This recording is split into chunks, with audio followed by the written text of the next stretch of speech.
والذین آمنوا واتبعتهم ذریتهم بإیمان الحقنا بہم ذریتهم، یہ مضمون پہلے بھی آ چکا ہے۔ اور فرشتے بھی جو ہیں وہ جو استغفار کرتے ہیں تو اس کی استدعا کرتے ہیں اللہ سے کہ اہل ایمان کی جو رشتہ دار ہیں، ان کے والدین میں سے، ان کی اولاد میں سے، جو بہرحال صالحین میں سے ہیں، پروردگار انہیں ان کے ساتھ لے آ، چاہے وہ کمتر درجے میں ہو اپنے عمل کے اعتبار سے، کمتر درجے کی جنت کے مستحق ہوئے ہوں، لیکن اب ان کے برابر لے آ۔ تو وہاں اللہ تعالیٰ خود فرما رہا ہے والذین آمنوا، اور وہ لوگ جو ایمان لائے، واتبعتهم ذریتهم بإیمان، اور ان کی نسل نے، ان کی اولاد نے بھی ان کی پیروی کی ایمان کے ساتھ، الحقنا بہم ذریتهم، ہم ملا دیں گے ان کے ساتھ ان کی اولاد کو، وما علتناہم من عملہم من شیء، ان کے عمل میں سے کوئی کمی نہیں کریں گے۔ یعنی یہ نہیں کریں گے صاحب آپ اونچے درجے میں ہیں تو اگر اپنے بچوں کے پاس جانا ہے، اہل و عیال کے پاس، تو نچلے درجے میں جائیے، نہیں، ان کا درجہ کم نہیں ہوگا، بلکہ اللہ تعالیٰ ان کا اکرام فرمائے گا کہ ہاں آپ کے بچے، آپ کی اولاد، آپ کے قریبی جو بھی ہیں، اگر وہ واقعتاً مومن تھے، وہ امتحان پاس کر چکے ہوں، کہ چاہے 3rd ڈویژن میں پاس کیا ہے انہوں نے، پاس کر لیا ہے، تو اب آپ کے ساتھ اگر آپ 1st ڈویژن میں آئے ہوئے ہیں تو اللہ کر دے گا اپنے فضل سے انہیں آپ کے لیے، تاکہ آپ کو آنکھوں کی ٹھنڈک نصیب ہو جائے۔ یعنی ایسے باغ جو ان کی ابدی قیام گاہ ہوں گے، وہ خود بھی ان میں داخل ہوں گے، اور ان کے آباء و اجداد اور ان کی بیویوں اور ان کی اولاد میں سے جو صالح ہیں وہ بھی ان کے ساتھ وہاں جائیں گے۔ ملائکہ ہر طرف سے ان کے استقبال کے لیے آئیں گے اور ان سے کہیں گے کہ تم پر سلامتی ہے، تم نے دنیا میں جس طرح صبر سے کام لیا اس کی بدولت آج تم اس کے مستحق ہوئے ہو، بس کیا ہی خوب ہے یہ آخرت کا گھر، اے ہمارے رب، اور داخل کر ان کو ہمیشہ رہنے والی ان جنتوں میں جن کا تو نے ان سے وعدہ کیا ہے، اور ان کے والدین اور بیویوں اور اولاد میں سے جو صالح ہوں ان کو بھی وہاں ان کے ساتھ ہی پہنچا دے۔ تو بلا شبہ قادر مطلق اور حکیم ہے، اور بچا دے ان کو برائیوں سے۔ جس کو تو نے قیامت کے دن برائیوں سے بچا دیا اس پر تو نے بڑا رحم کیا، یہی بڑی کامیابی ہے۔ ان سے وعدہ کیا ہے۔ اس میں بھی وہی الحاح کی کیفیت پائی جاتی ہے جس کی طرف اوپر ہم نے اشارہ کیا ہے۔ ظاہر ہے کہ معاف کرنا اور دوزخ سے بچا لینا آپ سے آپ جنت میں داخل کرنے کو مستلزم ہے، اور پھر جس جنت کا اللہ نے خود مومنین سے وعدہ کیا ہے، بظاہر اسی کے لیے مومنین کے حق میں دعا کرنا غیر ضروری معلوم ہوتا ہے، لیکن اہل ایمان کے لیے فرشتوں کے دل میں جذبہ خیرخواہی کا اتنا جوش ہے کہ وہ اپنی طرف سے ان کے حق میں کلمہ خیر کہتے ہی چلے جاتے ہیں، حالانکہ انہیں معلوم ہے کہ اللہ تعالیٰ یہ سب مہربانیاں ان کے ساتھ کرنے والا ہے۔ ان کے ساتھ ہی پہنچا دے، یعنی ان کی آنکھیں ٹھنڈی کرنے کے لیے ان کے ماں باپ اور بیویوں اور اولاد کو بھی ان کے ساتھ جمع کر دے۔ یہ وہی بات ہے جو اللہ تعالیٰ نے خود بھی ان نعمتوں کے سلسلے میں بیان فرمائی ہے جو جنت میں اہل ایمان کو دی جائیں گی۔ ملاحظہ ہو سورہ رعد آیت 23 اور سورہ طور آیت 21۔ سورہ طور والی آیت میں یہ تصریح بھی ہے کہ اگر ایک شخص جنت میں بلند درجے کا مستحق ہو اور اس کے والدین اور بال بچے اس مرتبے کے مستحق نہ ہوں تو اس کو نیچے لا کر ان کے ساتھ ملانے کے بجائے اللہ تعالیٰ ان کو اٹھا کر اس کے درجے میں لے جائے گا۔ جو لوگ ایمان لائے ہیں اور ان کی اولاد بھی کسی درجہ ایمان میں ان کے نقش قدم پر چلی ہے، ان کی اس اولاد کو بھی ہم جنت میں ان کے ساتھ ملا دیں گے اور ان کے عمل میں کوئی گھاٹا ان کو نہ دیں گے۔ ہر شخص اپنے کسب کے عوض رہن ہے، ہم ان کو ہر طرح کے پھل اور گوشت جس چیز کا بھی ان کا جی چاہے گا خوب دیے چلے جائیں گے، کوئی گھاٹا ان کو نہ دیں گے۔ یہ مضمون اس سے پہلے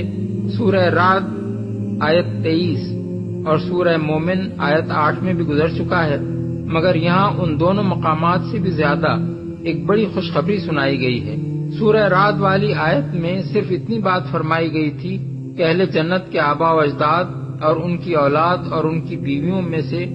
جو افراد بھی صالح ہوں گے وہ سب ان کے ساتھ جنت میں داخل ہوں گے، اور سورہ مومن میں ارشاد ہوا تھا کہ فرشتے اہل ایمان کے حق میں اللہ تعالیٰ سے دعا کرتے ہیں کہ ان کی اولاد اور ازواج اور آبا میں سے جو صالح ہوں انہیں بھی جنت میں ان سے ملا دے۔ یہاں ان دونوں آیتوں سے زائد جو بات فرمائی گئی ہے وہ یہ ہے کہ اگر اولاد کسی نہ کسی درجہ ایمان میں بھی اپنے آبا کے نقش قدم کی پیروی کرتی رہی ہو تو خواہ اپنے عمل کے لحاظ سے وہ اس مرتبے کی مستحق نہ ہو جو آبا کو ان کے بہتر ایمان و عمل کی بنا پر حاصل ہوگا، پھر بھی یہ اولاد اپنے آبا کے ساتھ ملا دی جائے گی، اور یہ ملانا اس نوعیت کا نہ ہوگا جیسے وقتاً فوقتاً کوئی کسی سے جا کر ملاقات کر لیا کرے، بلکہ اس کے لیے الحقنا بہم کے الفاظ استعمال کیے گئے ہیں، جن کے معنی یہ ہیں کہ وہ جنت میں ان کے ساتھ ہی رکھے جائیں گے۔ اس پر مزید یہ اطمینان دلایا گیا ہے کہ اولاد سے ملانے کے لیے آبا کا درجہ گھٹا کر انہیں نیچے نہیں اتارا جائے گا، بلکہ آبا سے ملانے کے لیے اولاد کا درجہ بڑھا کر انہیں اوپر پہنچا دیا جائے گا۔ اس مقام پر یہ بات بھی سمجھ لینی چاہیے کہ یہ ارشاد اس بالغ اولاد کے بارے میں ہے جس نے سن رشد کو پہنچ کر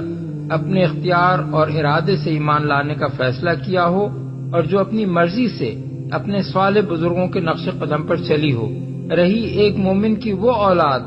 جو سن رشد کو پہنچنے سے پہلے ہی مر گئی ہو تو اس کے معاملے میں کفر و ایمان اور طاعت و معصیت کا سرے سے کوئی سوال ہی پیدا نہیں ہوتا، اسے تو ویسے ہی جنت میں جانا ہے اور اس کے آبا کی آنکھیں ٹھنڈی کرنے کے لیے انہی کے ساتھ رکھا جانا ہے۔ کسب کے عوض رہن ہے۔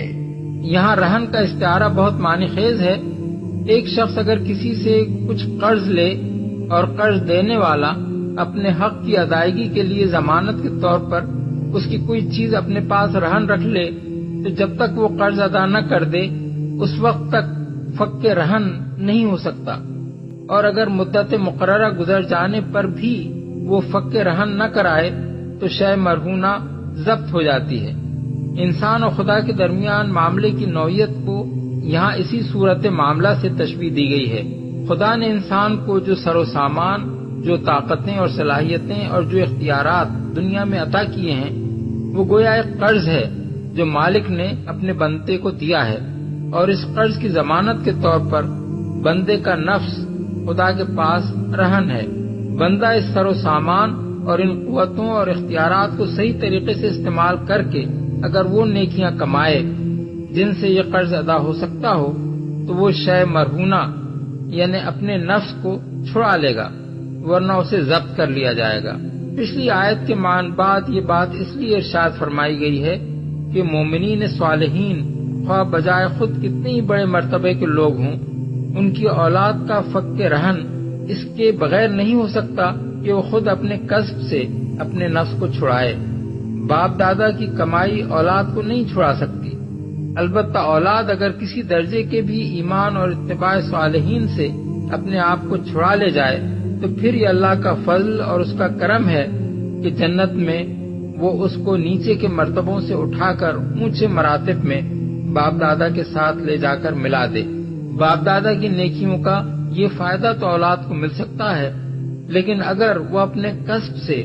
اپنے آپ کو دوزخ کا مستحق بنا لے تو یہ کسی طرح ممکن نہیں ہے کہ باپ دادا کی خاطر اسے جنت میں پہنچا دیا جائے۔ اس کے ساتھ یہ بات بھی